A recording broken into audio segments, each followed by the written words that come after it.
Please like, share and subscribe. बहुत समय पहले की बात है। एक छोटे से गांव में एक बच्चा था जिसका नाम आर्यन था। आर्यन बहुत ही नेक दिल बच्चा था और उसमें विशेष रूप से कुछ जादुई शक्तियां थीं। एक दिन उसने एक पुरानी किताब में पढ़ा कि एक छिपी हुई राजधानी में एक जादुई पत्थर है जिसका इस्तेमाल करके कोई भी अद्भुत वस्तु प्राप्त की जा सकती है। उसने तय किया कि वह उस पत्थर को ढूंढे और उससे गांव की समस्याओं का समाधान करेगा। आर्यन ने अपने सफर की शुरुआत की और उसे कई जादुई रास्तों से गुजरना पड़ा।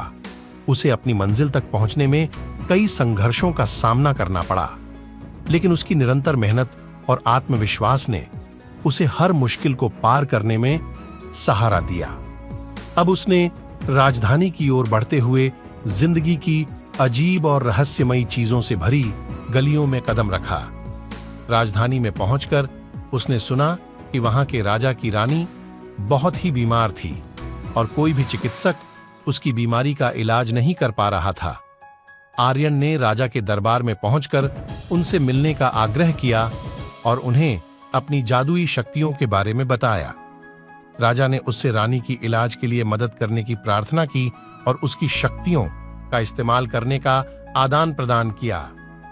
आर्यन ने अपनी जादुई शक्तियों का इस्तेमाल करके रानी को ठीक कर दिया और राजा की आत्मा को प्रसन्न किया। राजा ने आर्यन को बड़ा सम्मान दिया और उससे आपकी मनोभावना को बढ़ावा देने का आग्रह किया। आर्यन ने राजा के आग्रह को मना करके कहा, मेरी मंजिल अभी बाकी है, मैं अब भी और सेवाएं करना चाहता हूँ। इसके बाद आर्यन ने राजा के राजमहल को और भी सुंदर बनाने के लिए अपनी जादुई शक्तियों का इस्तेमाल किया और राजा और रानी को खुश रखा। धीरे धीरे आर्यन ने राजमहल के आसपास के गांवों में भी अपनी मदद की और लोगों को खुश किया। एक दिन एक विशेष रूप से क्रूप व्यक्ति ने आर्यन की जादुई शक्तियों का दुरुपयोग करने की कोशिश की और उसने आर्यन को एक जादुई बंधन में बांध लिया। आर्यन ने बहुत संघर्ष किया, लेकिन वह बंधन में फंस गया। इस समय पर एक वृद्ध आदमी आया और उसने वहां की स्थिति को देखा। वृद्ध आदमी ने आर्यन को उसकी शक्तियों का सही इस्तेमाल करना सिखाया और उसे बंधन से मुक्त करवाया।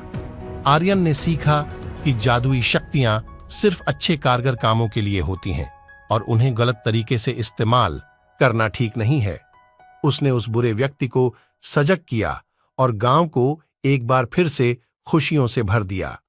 आर्यन का यह साहस और सीख आज भी हमें याद रहता है कि हमें अपनी शक्तियों का सही इस्तेमाल करना चाहिए और दुनिया को बेहतर बनाने के लिए यह शक्तियां हमें सही रास्ते पर ले जानी चाहिए। और इसी अद्वितीय कहानी के साथ आर्यन ने अपने गांव को एक नई दिशा दी। Please like, share and subscribe.